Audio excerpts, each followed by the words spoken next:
Continuamos con nuestro programa de Enlace 50 este sábado 11 de marzo y como acaba de ser el Día Internacional de la Mujer, pues quién mejor que Verónica Montes de Oca para venir a hablarnos de todo lo que sucede con las mujeres adultas mayores, con nosotras, las personas adultas mayores, mujeres en nuestro país.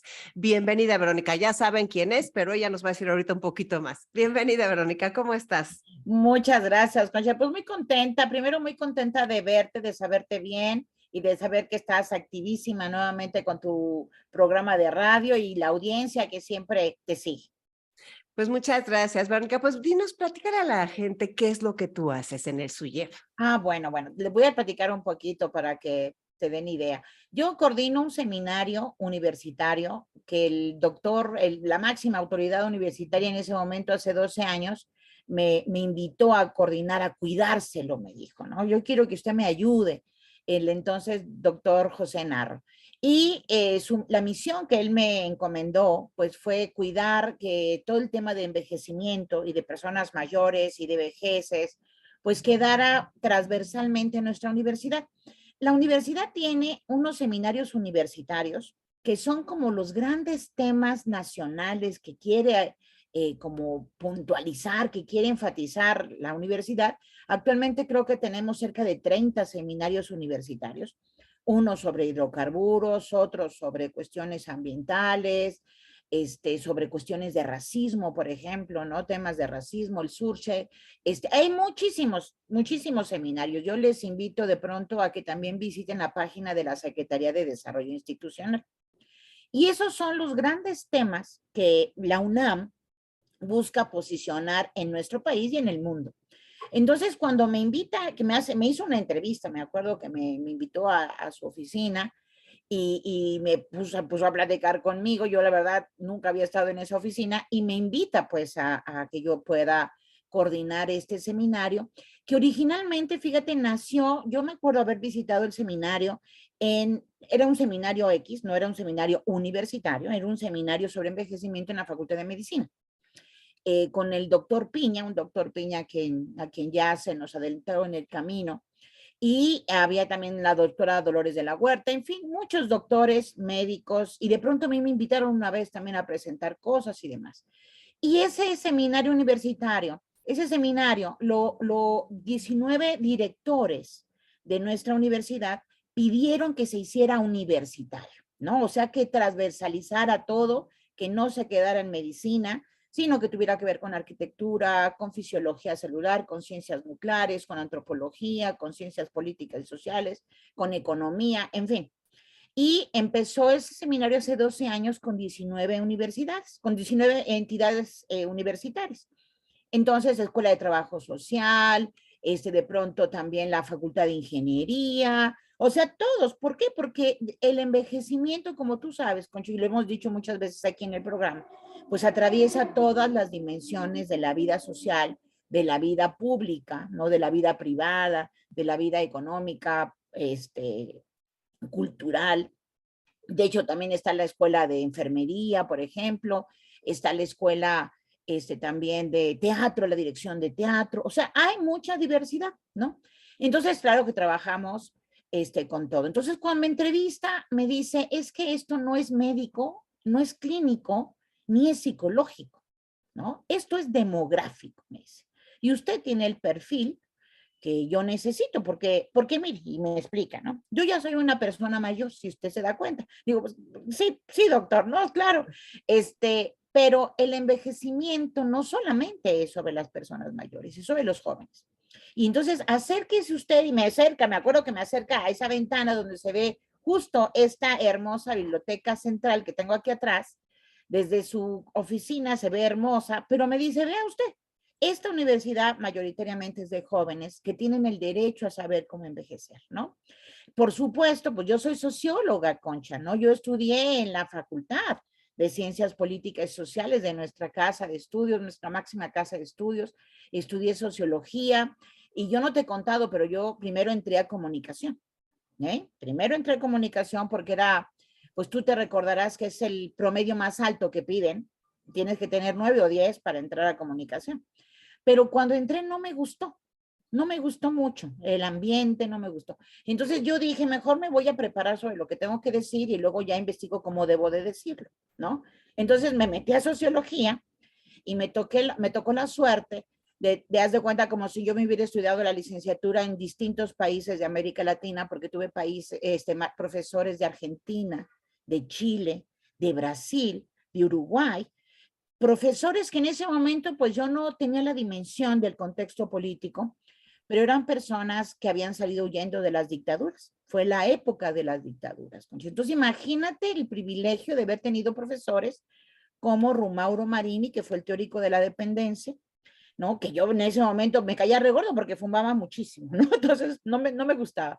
Estaba don Carlos Martínez Moreno, que era un defensor de presos políticos uruguayo, excelente profesor y novelista, una cosa impresionante, de la generación del 36 en Uruguay, de la que es también Benedetti, ¿no? Un personaje muy importante.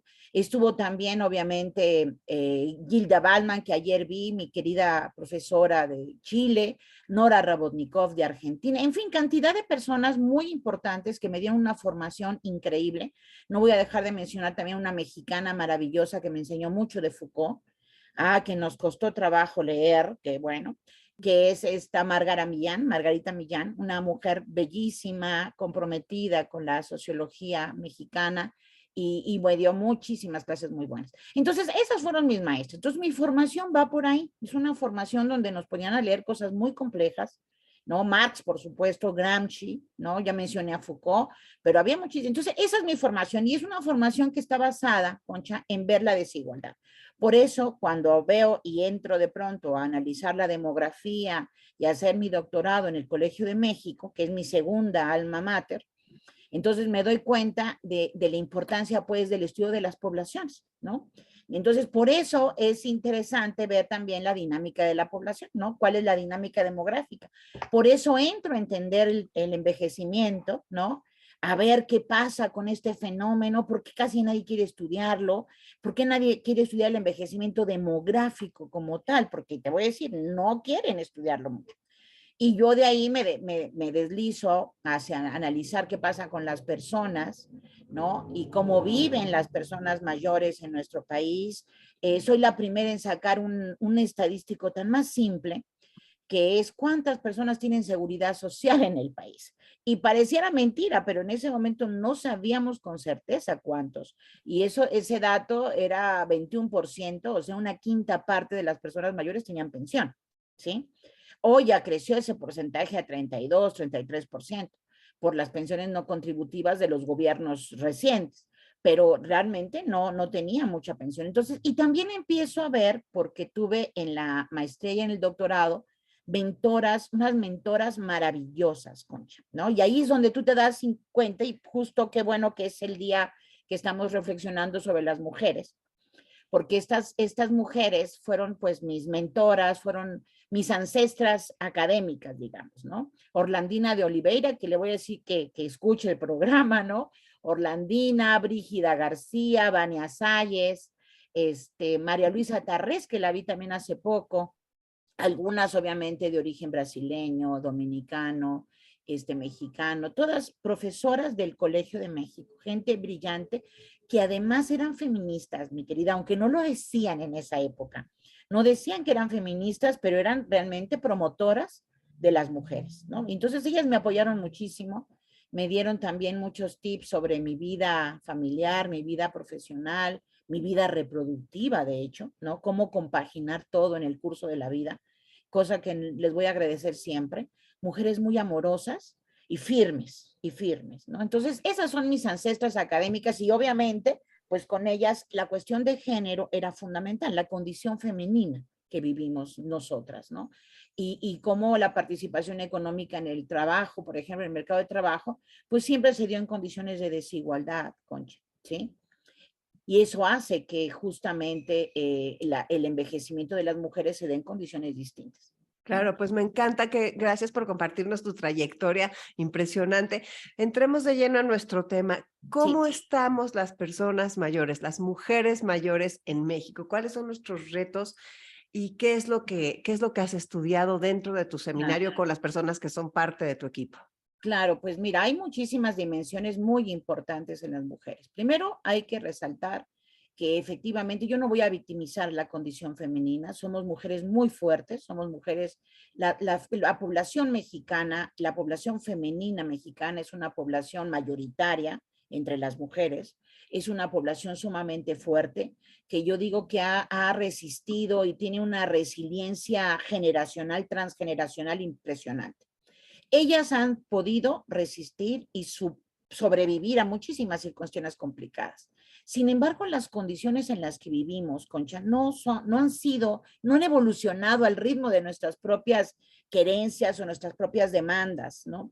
Y yo lo digo porque vivimos en una sociedad tremendamente patriarcal, muy machista, ¿sí? Que no nos damos cuenta, pero está en todo lo que hacemos, ¿sí? En las calles, en la ciudad, Concha. La ciudad se construyó pensando en la industria, pensando en los hombres que trabajan. La ciudad no tiene la iluminación que necesitamos para transitar, no tiene la seguridad que necesitamos las personas para no caer, por ejemplo, en un bache o no tenemos el transporte público adecuado para las mujeres, sobre todo para las mujeres que viven en periferia, Concha. Las personas que en la ciudad ha crecido tanto, pero hay periferias, hay distintos circuitos también y obviamente mientras más lejana del centro, pues más riesgos tienen las mujeres. En el mercado de trabajo, hemos conquistado muchísimas áreas del mercado de trabajo, sin embargo, los salarios no son los mismos para hombres y mujeres por el mismo trabajo. Y esto es una constante en el mundo, quiero decirte, mucho más en América Latina y el Caribe. Por otro lado, las mujeres seguimos con el mandato del cuidado de los hijos y del cuidado de los demás. Entonces, compaginamos las actividades laborales que nos dan autonomía económica, que nos dan poder de decisión, pero también con las actividades de cuidado y de apoyo a los demás, porque además somos muy solidarias. Las mujeres somos muy solidarias con otras mujeres y con los hombres y con todas las generaciones. Entonces, claro que a veces estamos cuidando a nuestros hijos, a nuestros nietos, pero también a nuestros padres, que son personas muy, muy grandes a veces, ¿no? Entonces, lo que encontramos mucho son mujeres mayores cuidando a personas muy, muy mayores, ¿no? Y esto es una circunstancia también importante, porque el tiempo que las mujeres dedican a dormir, Concha, es un indicador muy interesante. Las mujeres dormimos mucho menos tiempo que otras personas. Y las personas mayores viven mucho menos tiempo que los hombres mayores. ¿Por qué? Porque nos dormimos tarde preparando cosas para el siguiente día y nos paramos temprano para poder administrar la ayuda a los demás. Entonces, por supuesto, todo eso tiene una vinculación con la salud, ¿no? La salud de las mujeres no es tan buena como uno pensaría. Hay muchísimas presencias, por ejemplo, de obesidad en las mujeres, diabetes, hipertensión, y eso obviamente va a generar mayor probabilidad de neoplasias y de otras circunstancias que van a restarle funcionalidad y van a restarle cuidado. Fíjate que es una cosa muy interesante, pero las mujeres no tenemos tiempo para darnos tiempo a nosotras mismas. Claro. ¿Sí? Porque vivimos 24 horas igual que cualquier otra persona, pero dedicamos mucho tiempo a muchas cosas. Y claro que eso que te estoy diciendo es una muy generalidad. Yo creo que hay las condiciones externas en las que viven las mujeres, no son las mejores, no son las que nos merecemos y creo que tienen que cambiar para evidentemente fortalecer nuestra autonomía. Y esto no es una cuestión solamente de derecho humano, que es fundamental, sino también es una cuestión estratégica. Para que un país realmente se desarrolle, crezca en todos los sentidos, no puede marginar a las mujeres. Las mujeres son un motor del crecimiento. Por lo tanto, tiene que tener las mejores condiciones laborales, las mejores condiciones de salud, el mejor ejercicio de los derechos sociales, económicos y culturales. Porque no es una cuestión solamente, muchas personas dependen de las mujeres. Entonces necesitamos fortalecerlas para que también los hombres, los niños, los padres y otras generaciones y otros grupos de la sociedad tengan ese mismo fortalecimiento de ellas. Entonces, esto ya se ha visto en muchísimas economías, Concha. Por ejemplo, fíjate, te voy a mencionar de una investigación que hicimos el año pasado con lo que sucedía en Corea del Sur. Corea del Sur es una de los países con un mayor envejecimiento en el mundo, pero Sí. también con un desarrollo económico impresionante, unas tasas de crecimiento muy altas. Y esto se debe a dos o tres factores fundamentales. Una es que la política educativa cambió radicalmente hace como 40, 30 años para estimular el crecimiento de las mujeres, la educación de las mujeres. Qué interesante. Eso es muy importante, fíjate, o sea, la educación se dio de una manera impresionante. Entonces, claro que las mujeres aprovecharon muchísimo esa circunstancia. Y por supuesto los hombres también, todo el mundo. Pero no se quedó con eso nada más, sino que además promovió, por supuesto, una política sexual y reproductiva donde las mujeres pudieran elegir. Y muchas mujeres eligieron no tener hijos. Entonces la tasa de fecundidad de Corea es una de las más bajas del mundo. Por eso el envejecimiento es tan acelerado, ¿sí? O sea, muchas optaron por no tener hijos, ¿sí? Entonces, hay muchas mujeres que ya son personas mayores, que no tienen hijos, pero el Estado se hace responsable de su cuidado de ellas, porque ellas se consideran también como pioneras del desarrollo. No es que Corea sea feminista ni tenga una perspectiva de género, vio a la población y las mujeres son parte de la población. O sea, no hizo caso del contrato de Rousseau, querida, ¿no? Porque el contrato de Rousseau nos rige en Occidente, pero en Asia no. En Asia, digamos, allá yo creo que no lo han leído o no lo leyeron o lo cuestionaron o lo, digamos, lo reconfiguraron, ¿no? A ver, dinos del contrato de Rousseau. El contrato de Rousseau, pues tú sabes que el famoso contrato social, que a veces deberíamos de leer así como la epístola de Melchor Ocampo, pues es un documento en donde dice cómo los hombres tienen que procurar a las mujeres, cuidarlas, protegerlas, pero casi encerrarlas en casa porque ellas dependen básicamente de los hombres, ¿no? Entonces, la verdad es que es bastante, hoy podríamos cuestionar muchísimo a Rousseau. En ese momento, a mí, obviamente, imagínate, en el siglo XVIII, pues era una visión muy paternalista y tremendamente patriarcal, ¿no? Entonces, como si las mujeres necesitáramos siempre así, que nos cuiden, que nos protejan, ¿no? Creo que hoy en día nosotras mismas protegemos mucho a los hombres también y protegemos a los demás. Entonces, no, ya no aplica. Y obviamente la tercera cosa, fíjate, que hizo Corea, que a mí me parece que es fundamental y de ahí el desarrollo tan impresionante que tiene, es que dieron trabajo a las mujeres. Entonces, no solamente las educaron, sino que además ese potencial tan impresionante las ubicaron en el mercado de trabajo con muy buenos salarios, con muy buenas prestaciones y obviamente con buenas pensiones, ¿no? Al tal grado que Corea tiene un sistema de cuidados, por ejemplo, para cuidarlas a ellas, porque muchas de estas mujeres pues no tuvieron hijos, no tienen una visión de cuidado familista, ¿no? O sea, es completamente distinta. Entonces, el gran crecimiento de esta economía, de este pequeño país, porque es un país muy pequeño en realidad, pues se debe a esa educación femenina, se debe a que pudieron elegir entre tener o no tener familia, tener o no tener hijos, y además encontraron un desarrollo económico, un desarrollo personal importantísimo. Esas tres cuestiones son las que yo creo que en muchos de nuestros países son necesarias para poder crecer como país, pero también defendiendo los derechos de las mujeres, tener opción, porque hay muchísimas mujeres muy talentosas, brillantísimas, que no encuentran un lugar en el mercado de trabajo, ¿sí? O que no pudieron desarrollarse educativamente. ¿Por qué? Pues porque tuvieron que cuidar a hermanos, cuidar a padres, cuidar al marido, cuidar a los hijos. Y entonces, o sea, nunca pienso que tú tienes que optar por una cosa u otra cosa. Tú puedes a lo mejor hacer las dos cosas, pero también tienes el derecho a elegir, ¿no? O sea, la defensa del derecho a tu autonomía. Entonces, Claro, puede haber personas que quieran no tener hijos. ¿Te acuerdas que alguna vez lo platicamos, Concha? sí. ¿No? Y de las personas mayores, de las adultas mayores, las mujeres de 60 en adelante en nuestro país, ¿qué es el panorama que tú tienes? O sea, porque sé que hay muchas vejeces, como lo hemos dicho mil Claro, veces y lo mucho, acabas de decir, exacto. pero más o menos, ¿cómo estamos y cuál es nuestro legado? ¿Qué es lo que necesitamos?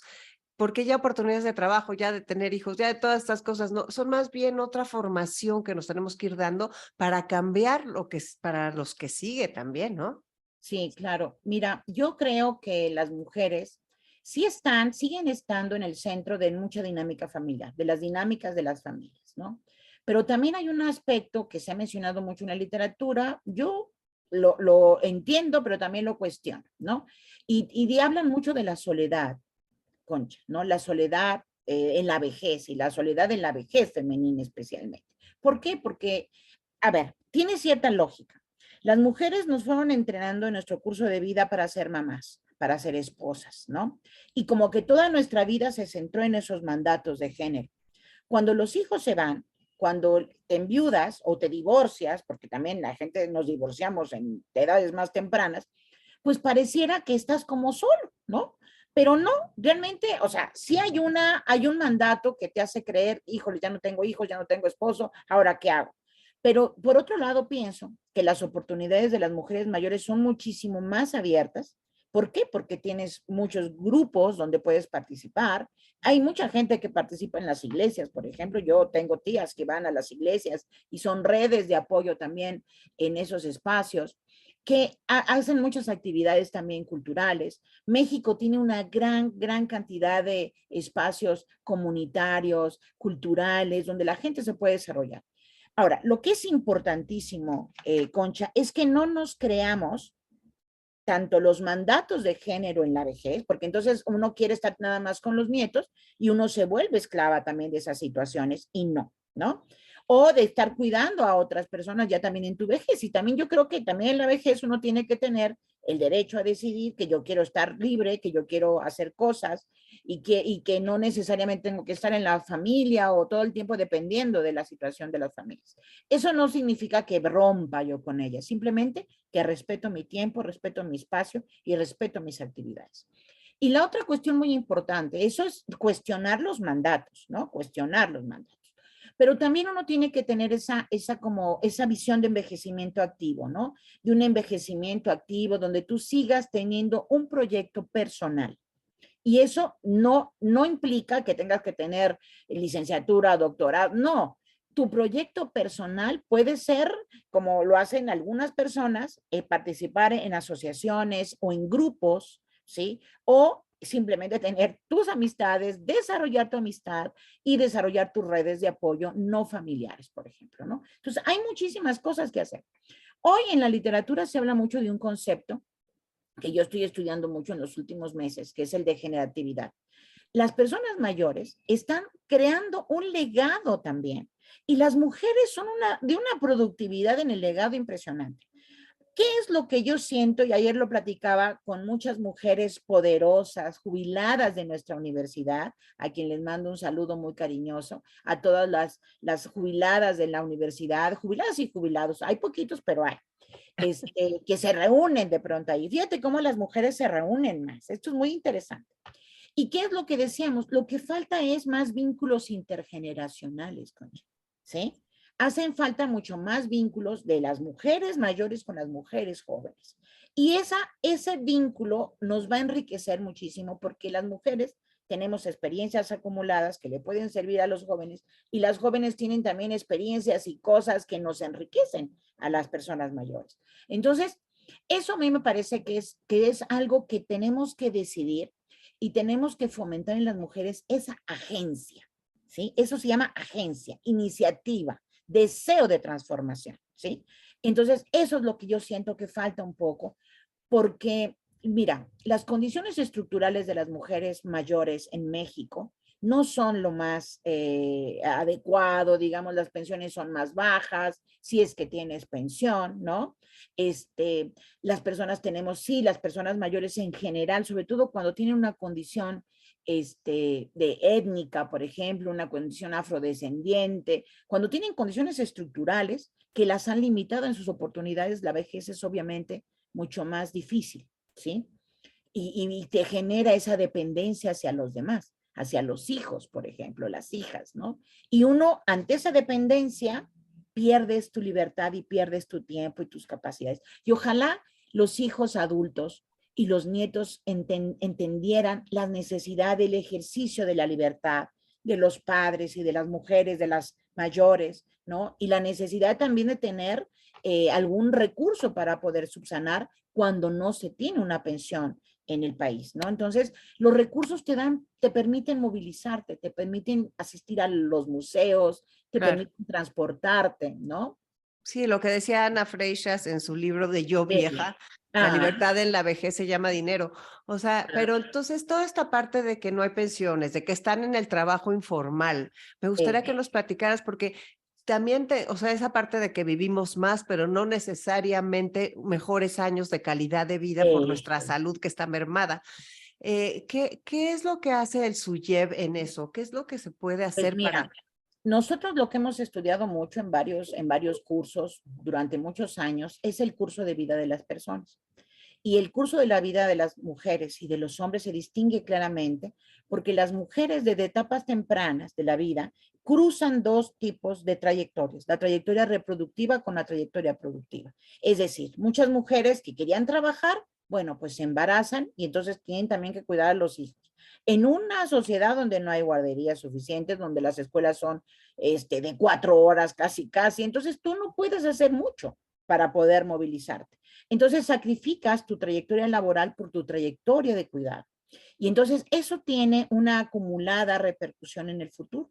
Entonces muchas mujeres, por ejemplo, que estuvieron en el trabajo formal, pues no hay las condiciones en los trabajos formales, que eso es una cosa que hay que cuestionarnos siempre, para poder sostener mujeres que tengan esa capacidad de cuidado y puedan también desarrollarse, ¿sí? Pareciera que te hacen elegir entre una cosa y otra cosa. Pero en realidad, si fuéramos más progresistas y tuviéramos más desarrollo, podríamos hacer las dos cosas tranquilamente. Yo lo hice así, yo estudié y tuve la oportunidad de tener a mis hijos y pude estudiar mis maestrías y mis doctorados con el apoyo de mi familia, no del Estado, que es aquí muy importante, ¿no?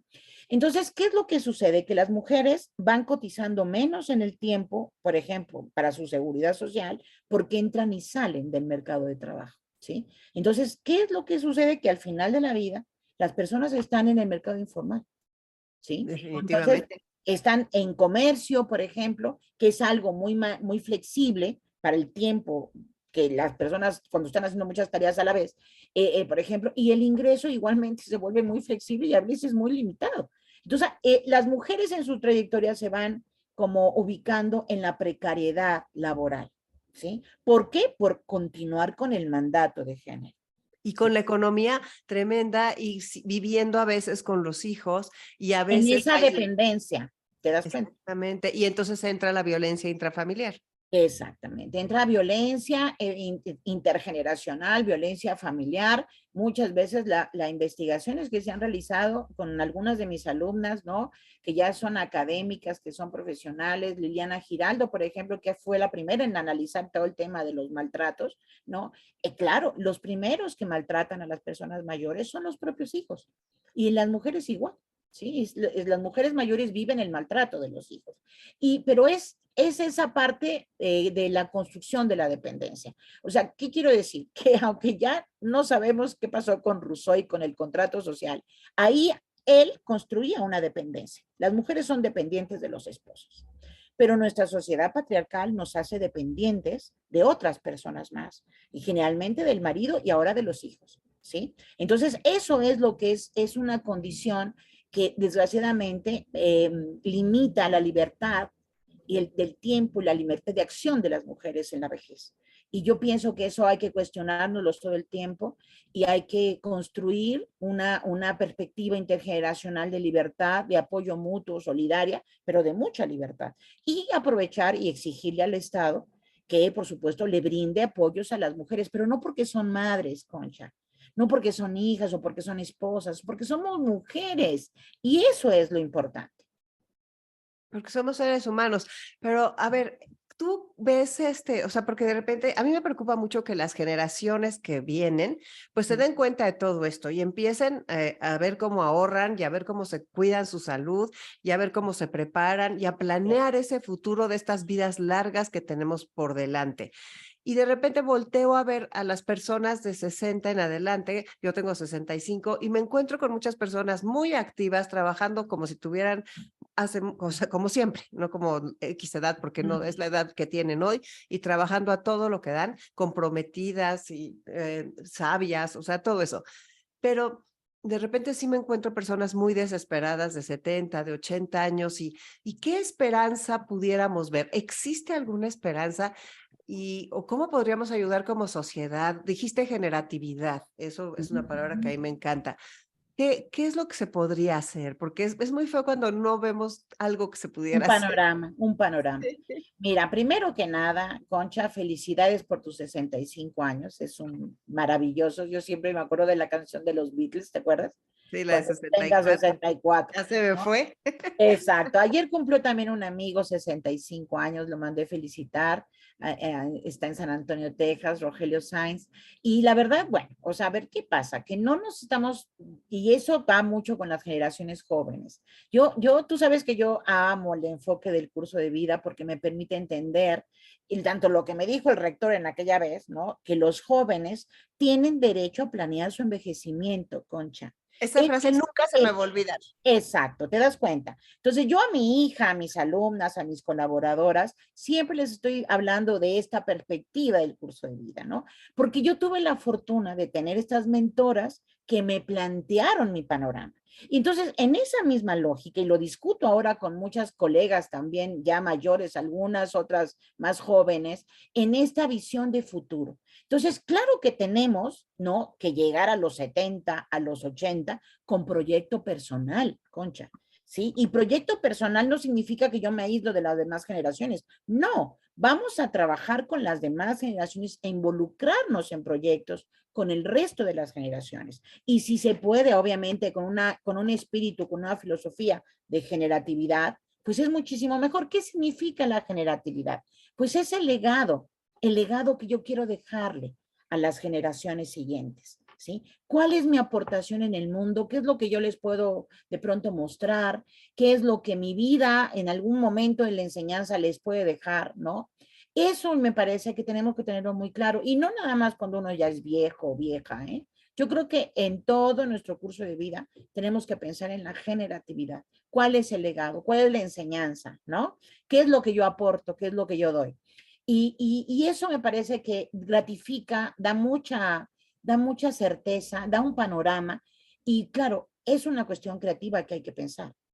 Las mujeres y los hombres también, pero las mujeres cuando se jubilan, ¿no? Que ayer lo platicábamos con estas amigas académicas jubiladas, por supuesto tienen que tener actividades, tienen que seguir, porque, y te pasa a ti, Concha, ¿no? Y me va a pasar a mí, que somos mujeres que hemos sido activas durante muchos años de nuestra vida y queremos mantenernos activas, pero ahora haciendo lo que más nos gusta, a lo mejor no lo que queríamos por el mercado de trabajo, si lo que más nos gusta. Entonces, eso es el plan que tenemos que seguir fomentando en las mujeres en que sean activas, que tengan agencia y que se construyan su propio panorama. Ahora, tenemos en el seminario muchas ideas para poder hacerlo. Entonces, les pido, por favor, que revisen nuestra página web y van a encontrar cursos, conferencias, cátedras sobre cine. Ahora, el 21 de marzo, y te voy a adelantar, querida, o sea, en 10 días más, ¿no? Vamos a comenzar el Festival de Cine Generaciones, ¿sí? Wow.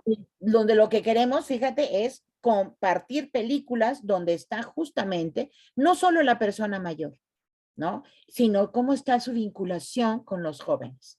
Y esto es una iniciativa de la Universidad de Heidelberg que me hizo favor de buscar y yo inserté esto en el SUYEF y estamos felices, felices porque vamos a iniciar con unas películas maravillosas y van a ser gratuitas y son los primeros como, ¿cómo te diré? Como las primeras visitas que las personas pueden tener, ¿no? Sobre todo nosotras, las mujeres, para vincularnos con otras personas y empezar a tejer redes. ¿Esos van a ser presenciales o van a ser Y son presenciales, fíjate, van a ser en el Centro Cultural Universitario, mañana y tarde, como a las 12 y a las 5. Van a estar películas también en el Instituto Goethe, o sea, van a estar en distintas partes de la ciudad. Vamos, yo te voy a mandar el programa también, querida, para sí, que lo para que lo puedas comparta? anunciar. Exacto.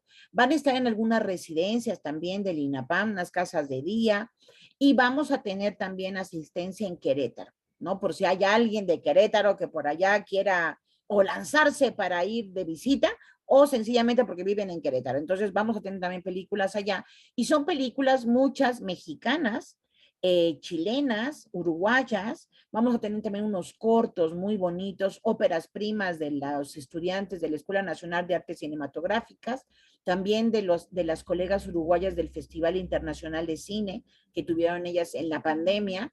En fin, vamos a tener muchísimas actividades geniales donde la idea es ver justo esta intergeneracionalidad, que este es el concepto clave, es un concepto llave que yo digo para construir panoramas también, Concha, construir nuevas estrategias, proyectos personales y por supuesto proyectos con mucha generatividad, ¿no? Pues fíjate qué interesante, porque eso es abrir la ventana.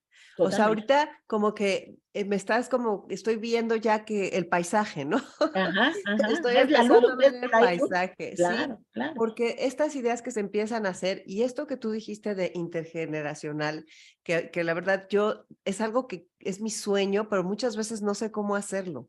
Ujú. Entonces, creo que todos a los que nos interesa esto, hay que empezar a probar, prueba y error, prueba y error. Así es, así es. ¿Y cómo le Donde vamos a tú te hacer? sientas a gusto, porque lo que hay que identificar mucho es donde aprendo, donde estoy a gusto, donde me siento bien y donde me siento respetada, Concha. ¿Sí? Porque creo que esos temorcitos que luego tenemos por salir, por vincularnos, van mucho en el sentido de los riesgos, de no sentirnos respetadas, de sentir que no nos estamos protegiendo, ¿no? No, hay espacios que tenemos que construir con seguridad, con protección, con satisfacción, y uno tiene que identificar muy bien dónde estás a gusto, ¿no? ¿Dónde estás bien? ¿Dónde estás creciendo? Sí, es muy importante y tener esa idea de seguir creciendo, Eso, aunque tengamos 70, 80, 90 años, de nunca, seguir nunca. desarrollándonos y de cómo ser una voz dentro de la familia, Verónica. O sea, cómo las Mm, mujeres mayores ya tenemos que empezar a hablar más de esto y más de esto y empezar a demostrar que no siempre vamos a ser las cuidadoras, que no siempre vamos a ser las abuelas que decimos que todo sí, que no siempre vamos a dejarnos para después, ¿no? Y eh, una forma importantísima, estaba yo con unas mujeres que se dedican a la calidad en México, a certificar empresas de calidad. mm, Me pidieron que les dijera algunas palabras y yo les dije, todas ustedes son expertas en la calidad de sus empresas y su eh, calidad de vida. se quedó Entonces ahí después. ya todo el mundo empezaron como a decir, no, pues sí, a ver cuánto duermen, qué comes, cuánto Eh, descansas, en qué lugar te pones, hace cuánto que no vas a un chequeo médico. O eh, sea, todas esas cosas yo creo mucho en la educación para todo esto, o sea, de ah, veras, y cómo llegarles a las personas, a las mujeres adultas mayores, hay que hacer algo para que, aunque sean mucho más mayores, pues mira, reciban estos mensajes. tú primero, Concha, a través de estos programas estás fomentando la educación, ¿no? Es una educación que se da a través de la radio, ¿no? Una reflexión que se da a través de la radio. Y eso hay que tener mucha conciencia porque lo que tú haces es muy poderoso, muy poderoso. Entonces hay que ser consciente del poder de la radio, del poder del consejo. Y tú te acordarás cuando Virginia Woolf dice que tenemos que tener nuestro cuarto propio. ¿Sí? Bueno, ¿qué significa esta metáfora?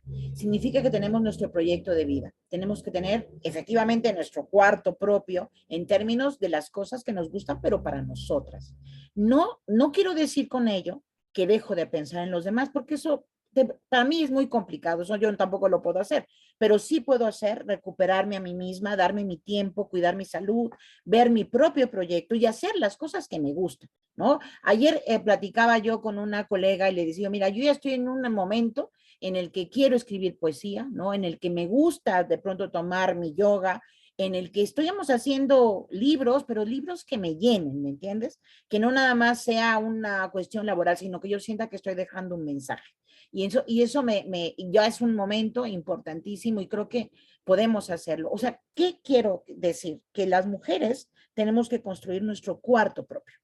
¿Sí? Con las cosas que nos gustan, respetándonos a nosotros mismos y así como hablamos en gerontología de tener un modelo centrado en la persona, yo quiero que ese cuarto propio en el centro esté cada una de nosotras y construyamos ese cuarto en función de nosotras mismas.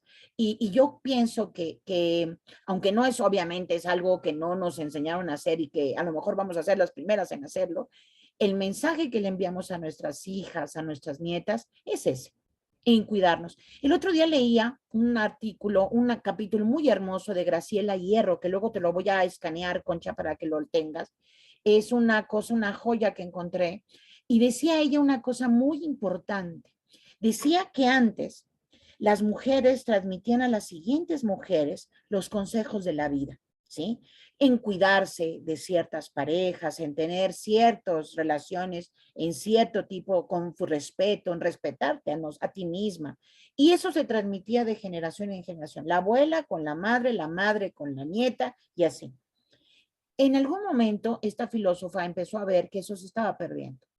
Y de pronto las generaciones de mujeres empezamos a crecer solas, sin esa orientación de a lo mejor de los padres y de las madres, ¿no? Que no, ¿por qué? Porque la transmisión generacional se da en la misma línea, de mujer a mujer. Al contrario, empezamos como a cuestionar a las mujeres de antes, ¿sí? Y entonces nos empezamos a alejar de ese modelo como si todo eso que ellas vivieron fuera desechable y no nos sirviera también en la vida. Y como si nuestra propia vida inicial no les sirviera a ellas también. Entonces, eso me encantó de Graciela Hierro, porque de pronto dije, híjoles, toda la violencia que estamos viviendo las mujeres, las jóvenes, se pudo haber detenido si acaso hubiéramos aconsejado, si acaso hubiéramos podido, ¿cómo te diré?, hacerles crecer su instinto de protección, ¿sí? O sea, todo eso que muchas veces vamos solas, caminando por la vida, sin esa solidaridad intergeneracional femenina, ¿sí? Femenina. ¿Sí? Entonces, eso me parece que es muy fuerte. Ahora, cuando yo tengo mi cuarto propio, Concha, cuando yo fui a una exposición, cuando fui a un cine, cuando vi una película, cuando escribí, cuando fui a una presentación de un libro, me estoy llenando de contenidos que me hacen el centro de mi familia y que me dan elementos para conversar y compartir con mi familia. Por eso la educación continúa, ¿te das cuenta? Verónica, muchísimas gracias. Creo que nos dejaste unos mensajes importantísimos este sábado en Enlace 50. Gracias por tu tiempo, Ay, por tu querida, presencia. Qué barbaridad. Me quedo se con la nos va el tiempo, ¿te generatividad. das cuenta? No, Maravilloso. siempre, siempre. Pero me quedo con la generatividad, me quedo con lo intergeneracional, me quedo con el legado y me quedo con lo que me acabas de decir de este ensayo, que por favor quiero que sí escanees y me mandes para que lo tengan Ah, todas las te personas lo voy a mandar. de Enlace 50 y también todos los planes del SUYEP y lo del cine. O sea Por que no se te supuesto. olvide ahorita que te No, vayas, no se te olvide mandarnos claro todo que lo que nos dijiste. perfectamente. Hagamos nuestro cuarto propio, Concha. Sí, claro que Nos sí, y guiamos. gracias por ayudarnos a construirlo. No, al contrario, un placer para mí. Soy Concha León Portilla, quédate en Enlace 50.